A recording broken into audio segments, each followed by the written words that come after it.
और इस वक्त सीधे आपको कुशीनगर लिए चलते हैं, जहां प्रधानमंत्री नरेंद्र मोदी का संबोधन शुरू हो गया। जनरल वीके सिंह जी, श्री अर्जुन राम मेघवाल जी,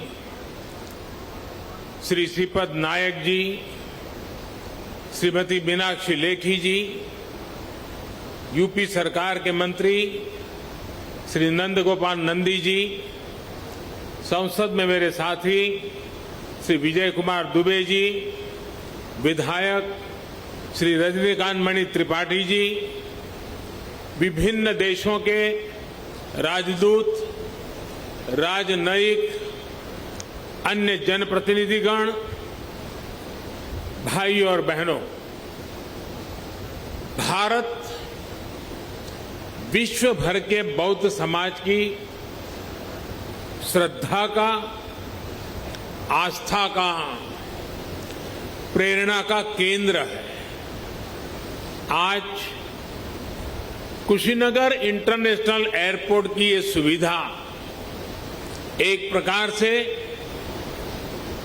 उनकी श्रद्धा को अर्पित पुष्पांजलि है।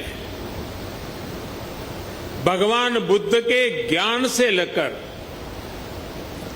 महापरिनिर्वाण तक ये संपूर्ण यात्रा का साक्षी ये क्षेत्र आज सीधे दुनिया से जुड़ गया है।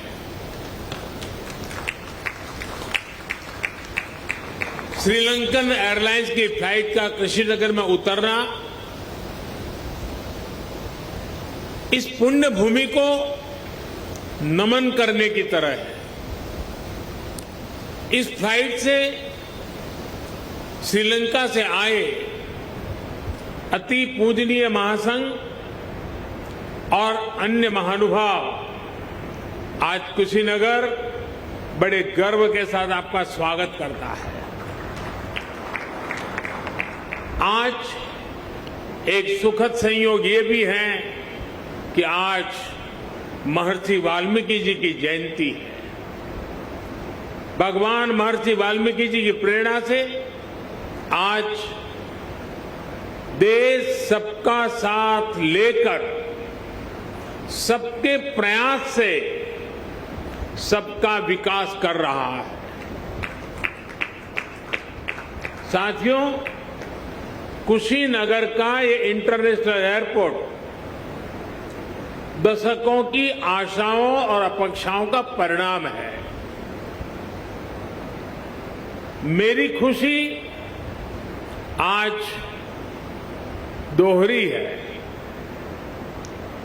आध्यात्मिक यात्रा के जिज्ञासु के रूप में मन में संतोष का भाव है और पूर्वांचल क्षेत्र के प्रतिनिधि के रूप में भी ये एक कमिटमेंट पूरा होने की घड़ी भी है। कुशीनगर के लोगों को, यूपी के लोगों को,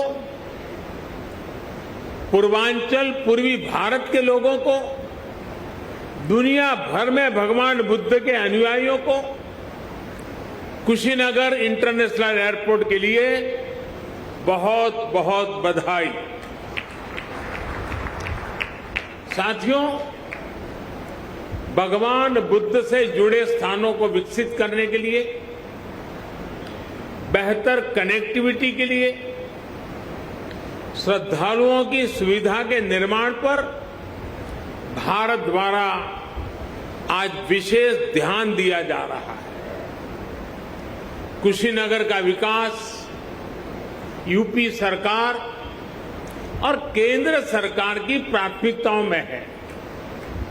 भगवान बुद्ध की जन्मस्थली लुम्बिनी यहां से बहुत दूर नहीं है।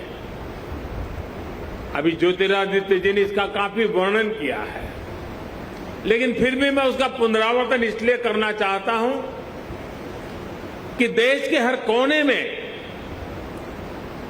एक क्षेत्र का ये सेंटर पॉइंट कैसे हैं, ये हम आसानी से समझ पाए। कपिलवस्तु भी बिल्कुल पास में ही है। भगवान बुद्ध ने जहां पहला उपदेश दिया वो सारनाथ की भूमि भी 100-250 किलोमीटर के दायरे में ही आ जाती है। जहां बुद्ध को ज्ञान प्राप्त हुआ वो बोध गया भी कुछ ही घंटों की दूरी पर है। ऐसे में ये क्षेत्र सिर्फ भारत के ही बौद्ध अनुयायियों के लिए ही नहीं बल्कि Sri Lanka, Thailand, Singapore, Laos, Cambodia, Japan, Korea ऐसे अनेकों देशों के नागरिकों के लिए भी एक बहुत बड़ा श्रद्धा का और आकर्षण का केंद्र बनने जा रहा है। भाई और बहनों, कुशीनगर इंटरनेशनल एयरपोर्ट सिर्फ एयर कनेक्टिविटी का ही एक माध्यम नहीं बनेगा बल्कि इसके बनने से किसान हो, पशुपालक हो, दुकानदार हो, श्रमिक हो, यहां के उद्यमी हो, सभी को इसका सीधा सीधा लाभ मिलता ही है। इससे व्यापार कारोबार का एक पूरा इकोसिस्टम यहां विकसित होगा। सबसे ज्यादा लाभ यहां के टूरिज्म को, ट्रैवल टैक्सी वालों को, होटल रेस्टोरेंट जैसे छोटे मोटे बिजनेस वालों को भी होने वाला है। इससे इस क्षेत्र के युवाओं के लिए रोजगार के भी अनेक नए अवसर बनेंगे।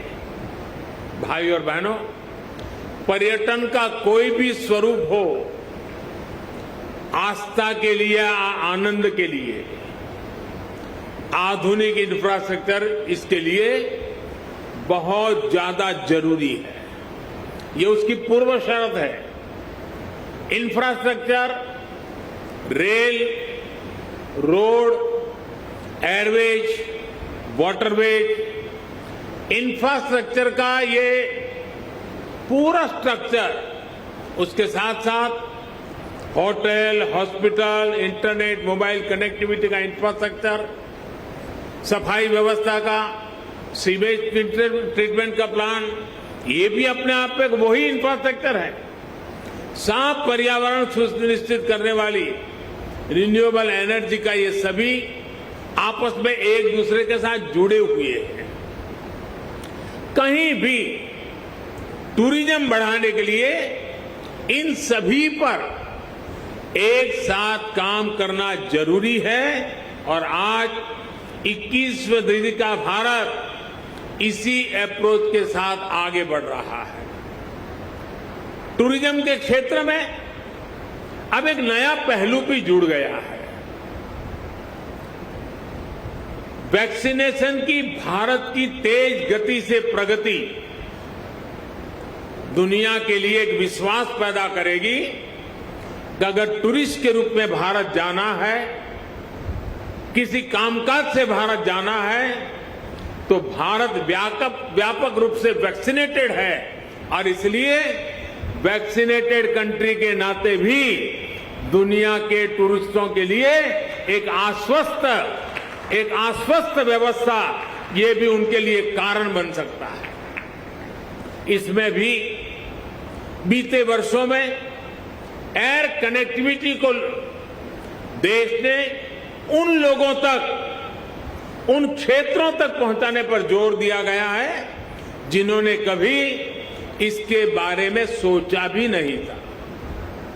इसी लक्ष्य के साथ शुरू की गई उड़ान योजना को 4 साल पूरे होने आ रहे हैं। उड़ान योजना के तहत बीते सालों में 900 से अधिक नए रूट्स को स्वीकृति दी जा चुकी है। इनमें से 350 से अधिक पर हवाई सेवा शुरू भी हो चुकी है। 50 से अधिक नए एयरपोर्ट या जो पहले सेवा में नहीं थे उनको चालू किया जा चुका है। आने वाले 3-4 सालों में कोशिश ये है कि देश में 200 से अधिक एयरपोर्ट, हेलीपोर्ट और सी प्लेन की सेवा देने वाले वाटर ड्रोम का नेटवर्क भी देश में तैयार हो। आप और हम इस बात के साक्षी हैं कि बढ़ती हुई इन सुविधाओं के बीच अब एयरपोर्ट्स पर भारत का सामान्य मानवी ज्यादा दिखने लगा है।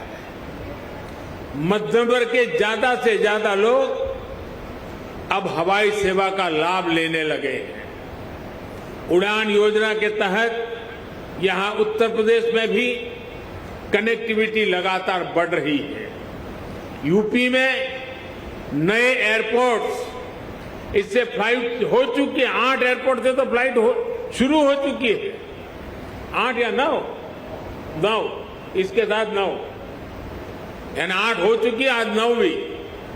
लखनऊ, वाराणसी और कुशीनगर के बाद जेवर भी इंटरनेशनल एयरपोर्ट पर तेजी से काम चल रहा है। इसके अतिरिक्त अयोध्या, अलीगढ़, आजमगढ़, चित्रकूट, मुरादाबाद और श्रावस्ती में भी नए एयरपोर्ट पर काम चल रहा है। यानी एक प्रकार से यूपी के अलग अलग अंचलों में हवाई मार्ग से कनेक्टिविटी बहुत जल्द, बहुत मजबूत हो जाएगी। मुझे ये भी जानकारी दी गई है कि अगले कुछ सप्ताह में दिल्ली और कुशीनगर के बीच स्पाइस जेट द्वारा सीधी उड़ान शुरू किया जा रही है। और ज्योतिरादित्य जी ने और भी कुछ डेस्टिनेशन बता दिए हैं। इससे घरेलू यात्रियों को, श्रद्धालुओं को बहुत सुविधा होने जा रही है। साथियों, देश का एविएशन सेक्टर प्रोफेशनली चले, सुविधा और सुरक्षा को प्राथमिकता मिले, इसके लिए हाल में एयर इंडिया से जुड़ा बड़ा कदम देश ने उठाया है।